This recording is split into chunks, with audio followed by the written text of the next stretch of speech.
इंद्रेश उपाध्याय जी की शादी ने सोशल मीडिया पर जो तूफान मचाया है, उसे देखकर हर कोई हैरान है। क्योंकि एक तरफ लोग उनकी कथा सुनते थे, उनके ज्ञान को दिल से मानते थे, और दूसरी तरफ जब उनकी शादी की तस्वीरें, वीडियो और हर छोटी बड़ी बात सामने आई, तो लोगों के मन में इतने सवाल खड़े हो गए कि जैसे किसी ने उनकी पोल खोलकर पूरी हलचल फैला दी हो।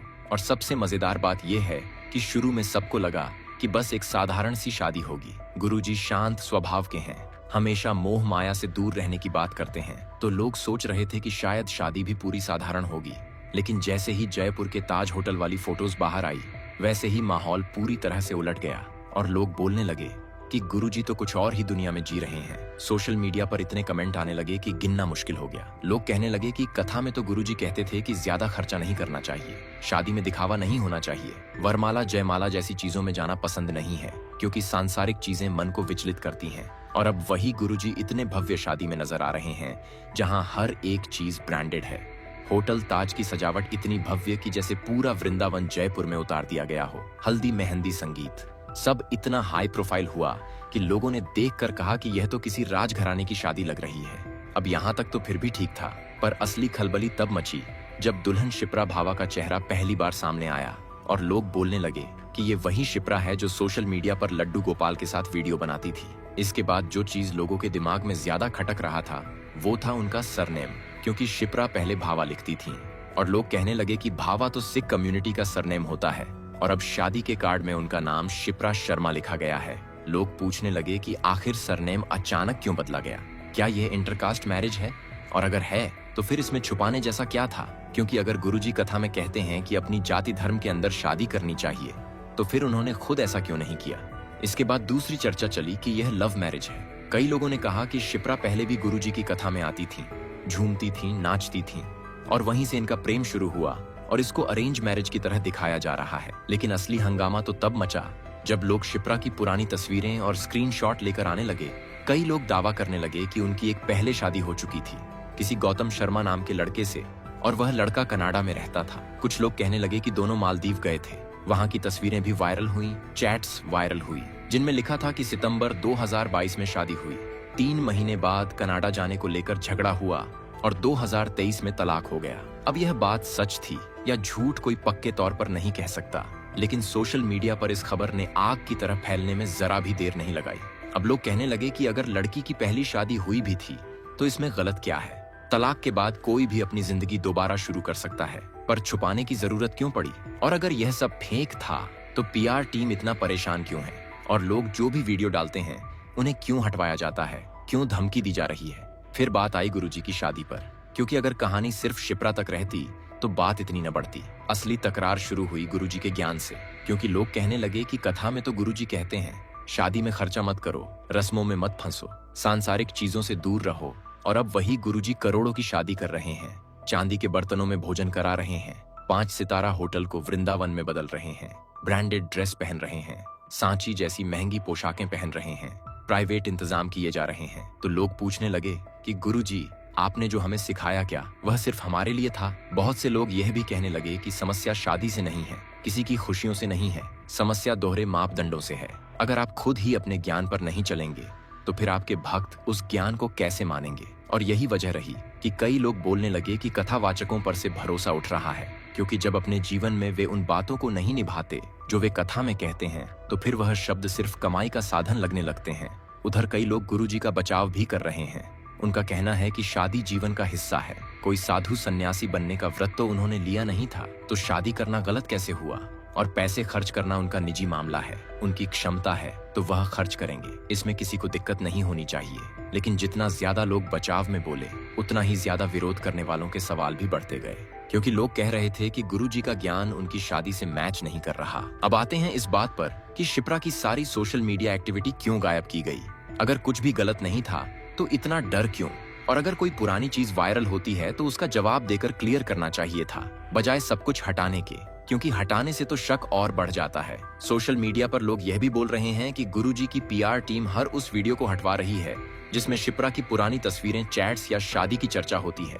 लोग कह रहे हैं कि अगर पहली शादी की बात झूठ है तो इसे झूठ साबित करने के लिए एक आधिकारिक बयान दे दिया जाए ताकि विवाद खत्म हो जाए। लेकिन चुप्पी ने ही माहौल को और गर्मा दिया है।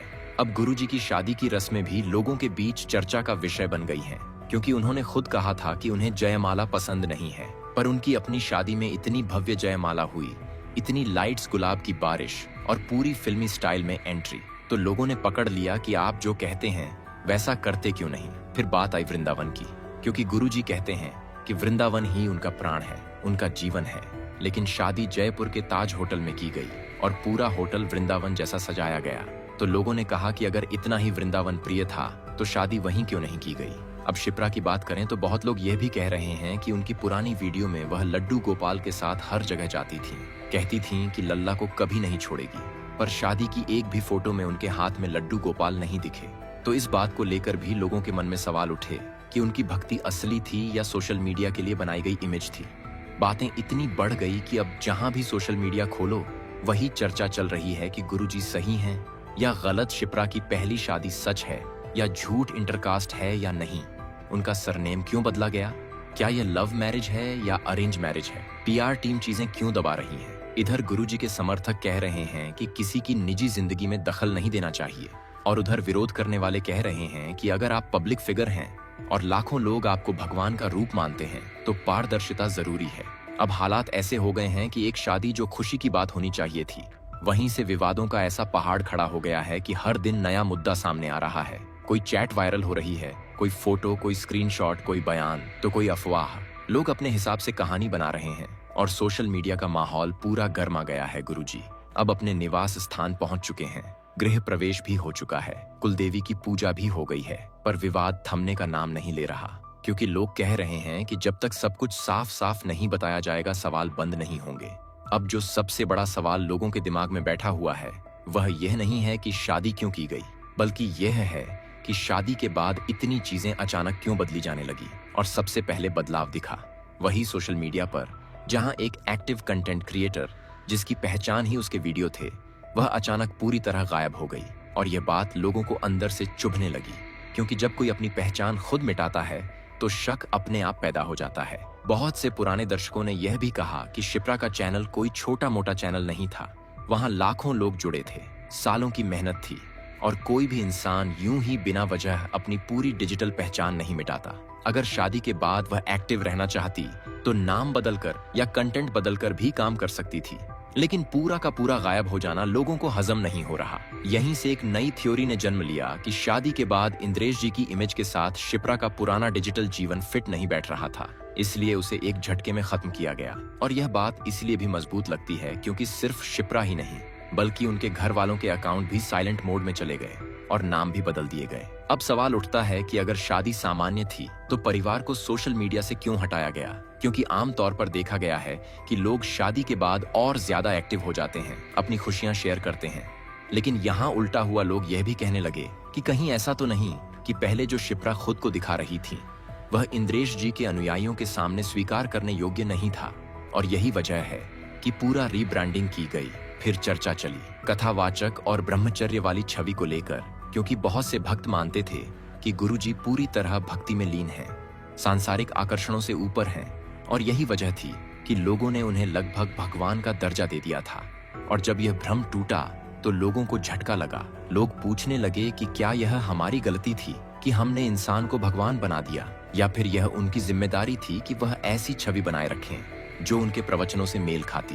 इसी बीच कई लोग यह भी बोलने लगे कि कथावाचक होना और गृहस्थ जीवन जीना कोई विरोधाभास नहीं है। हमारे धर्म में तो गृहस्थ आश्रम को सबसे बड़ा बताया गया है, लेकिन दिक्कत वहां आती है जहां उपदेश और व्यवहार में दूरी दिखे। अब एक नई बात सामने आई कि गुरुजी की टीम सोशल मीडिया पर कमेंट डिलीट करवा रही है, सवाल पूछने वालों को ब्लॉक किया जा रहा है और वीडियो हटवाए जा रहे हैं, जिससे लोगों का गुस्सा और बढ़ गया, क्योंकि सवालों का जवाब दबाने से कहानी खत्म नहीं होती बल्कि और फैलती है। कई YouTube चैनल्स ने यह भी दावा किया कि उन्हें लीगल नोटिस की धमकी दी गई, और यह सब सुनकर आम दर्शक सोचने लगा कि आखिर ऐसा क्या है जिसे इतना बचाया जा रहा है। इसके बाद बात आई भक्तों की मानसिकता पर, क्योंकि कई लोग अभी भी आंख बंद करके गुरुजी का बचाव कर रहे हैं और हर सवाल उठाने वाले को एंटी सनातन, एंटी भक्ति बोल रहे हैं। तो वहीं दूसरी तरफ कुछ लोग बोल रहे हैं कि सवाल पूछना भक्ति के खिलाफ नहीं होता, अंधभक्ति के खिलाफ होता है। लोगों ने कहा कि अगर कोई साधारण व्यक्ति ऐसा करता तो शायद इतना बवाल नहीं मचता, लेकिन जब आप लाखों लोगों के सामने धर्म का रास्ता दिखाते हो तो आपकी निजी जिंदगी भी लोगों के लिए उदाहरण बन जाती है। अब एक नया मुद्दा उठा। पैसे को लेकर कुछ लोगों ने कहा कि यह पैसा गुरुजी का निजी है, वह चाहे जैसे खर्च करें। लेकिन फिर जवाब में लोग बोले कि कथा से आने वाला पैसा भी तो जनता से ही आता है। अगर जनता दान देती है तो उसका हिसाब भी जनता पूछेगी। इसके बाद धीरे धीरे यह बहस शादी से हटकर पूरी कथा संस्कृति पर आने लगी। लोग कहने लगे कि आजकल कथा भी एक इंडस्ट्री बन गई है, जहां brand deals, PR management, image control सब कुछ चल रहा है और धर्म एक प्रोडक्ट बन चुका है। बहुत से युवाओं ने कमेंट किया कि इसी वजह से नई जनरेशन का भरोसा धर्म गुरुओं से उठता जा रहा है, क्योंकि जो लोग त्याग की बात करते हैं वही सबसे ज्यादा भोग में डूबे नजर आते हैं। इसी बीच कुछ बुद्धिजीवियों ने यह भी कहा कि सोशल मीडिया के जमाने में पुराने जमाने की संत छवि बनाए रखना लगभग नामुमकिन है, क्योंकि हर इंसान की हर लेयर अब सामने आ जाती है। फिर लोगों ने यह भी सवाल किया कि अगर शिप्रा सच में पहले शादीशुदा थीं और तलाक हुआ था तो उससे भागने की जरूरत क्यों थी? तलाक कोई अपराध नहीं है और हमारे समाज को भी यह समझना चाहिए। लेकिन दिक्कत यह है कि यहाँ उनके जीवन का हर हिस्सा खामोशी में डूबा हुआ है और जब जवाब नहीं आते तो अफवाहें सच की तरह फैलने लगती हैं। अब कई लोग यह भी बोलने लगे कि गुरुजी को खुद सामने आकर एक साधारण वीडियो में सब कुछ साफ करना चाहिए था कि शादी कैसे हुई, किस तरह की है और शिप्रा के अतीत को लेकर जो बातें चल रही हैं वह सच है या झूठ। लेकिन अभी तक ऐसी कोई क्लियर बात सामने नहीं आई और इसी खामोशी ने आग में घी डाला है। एक और एंगल यह भी उठा कि क्या महिला को शादी के बाद अपनी पहचान खत्म करना जरूरी है? क्या एक सफल यूट्यूबर को सिर्फ इसलिए गायब हो जाना चाहिए क्योंकि अब वह एक धार्मिक गुरु की पत्नी है? कुछ महिलाओं ने इस पर नाराजगी भी जताई और कहा कि यह सोच बहुत पिछड़ी है कि शादी के बाद औरत की पहचान सिर्फ पति से जानी जाए।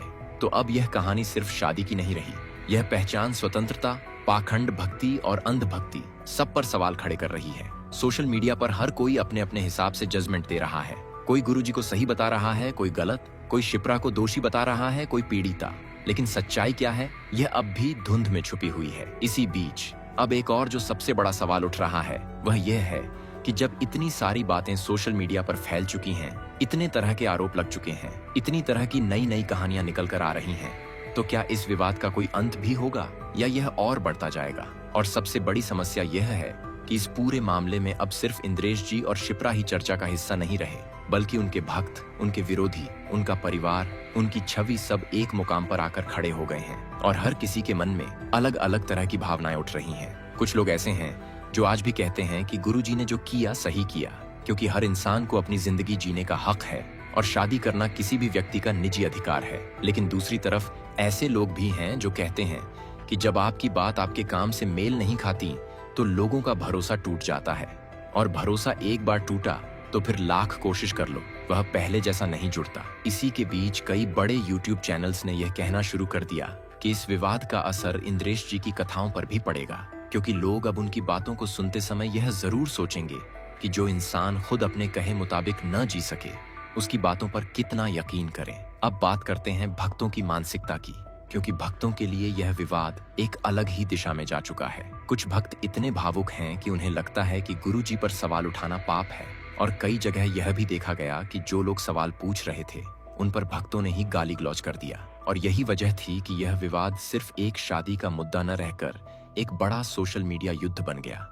लोग कहने लगे कि यह अंधभक्ति संत परंपरा को कमजोर कर देती है, क्योंकि संत कोई भगवान नहीं, वे इंसान हैं और इंसान से गलती हो सकती है। लेकिन जब भक्त उन्हें भगवान की तरह पूजने लगते हैं तो फिर कोई भी साधारण काम विवाद का रूप ले लेता है।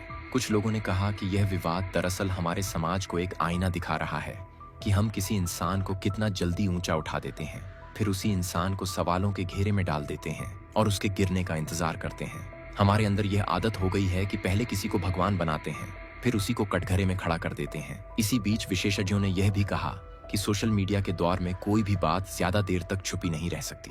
हर फोटो, हर वीडियो, हर चैट कहीं न कहीं से निकलकर जनता तक पहुंच ही जाती है और यही वजह है कि लोग अब किसी भी कहानी के आधिकारिक बयान का इंतजार नहीं करते, बल्कि अफवाहों को ही सच मान लेते हैं। अब सवाल यह है कि इस विवाद का असर कौन कौन झेल रहा है। सबसे पहले तो गुरुजी खुद, क्योंकि उनकी छवि जिसे सालों से भक्तों ने बनाकर रखा था, वह छवि अब सवालों से घिरी हुई है। दूसरा असर शिप्रा पर, क्योंकि चाहे उनकी पुरानी जिंदगी कुछ भी रही हो, अब पूरी दुनिया उन्हें जांच की नजर से देख रही है। तीसरा असर उनके परिवार पर, क्योंकि जो लोग अब तक चुपचाप अपनी जिंदगी जी रहे थे, अब उन्हें भी सोशल मीडिया की बाढ़ में बहना पड़ रहा है।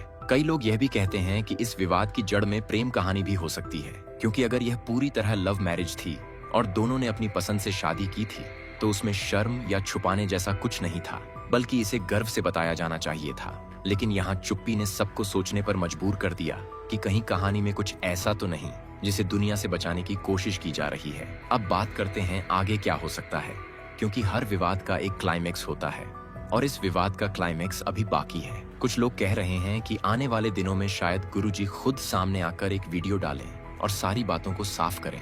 कुछ लोग कह रहे हैं कि वह चुप रहेंगे क्योंकि उनको लगता है कि समय के साथ विवाद खुद शांत हो जाएगा। कुछ लोग यह भी कह रहे हैं कि शिप्रा शायद कुछ समय बाद दोबारा सोशल मीडिया पर लौटेंगी और अपनी तरफ की बात रखेंगी, क्योंकि कोई भी इंसान हमेशा के लिए गायब नहीं रह सकता, खासकर वह इंसान जिसकी पहचान ही सोशल मीडिया थी। पर एक बात साफ है कि अब इस शादी को साधारण शादी नहीं कहा जा सकता। यह शादी एक ऐसे मोड़ पर खड़ी है जहां से भक्ति की दुनिया, सोशल मीडिया की दुनिया, व्यक्तिगत जीवन और सार्वजनिक छवि सब एक साथ टकरा गए हैं। लोग यह भी कह रहे हैं कि इस विवाद का असर आने वाले समय में बाकी कथावाचकों पर भी पड़ेगा, क्योंकि उनके भक्त अब पहले जैसा विश्वास शायद तुरंत नहीं बनाएंगे। पहले जांचेंगे, परखेंगे, फिर भरोसा करेंगे। और ये बदलाव सोशल मीडिया के जमाने की सच्चाई भी है।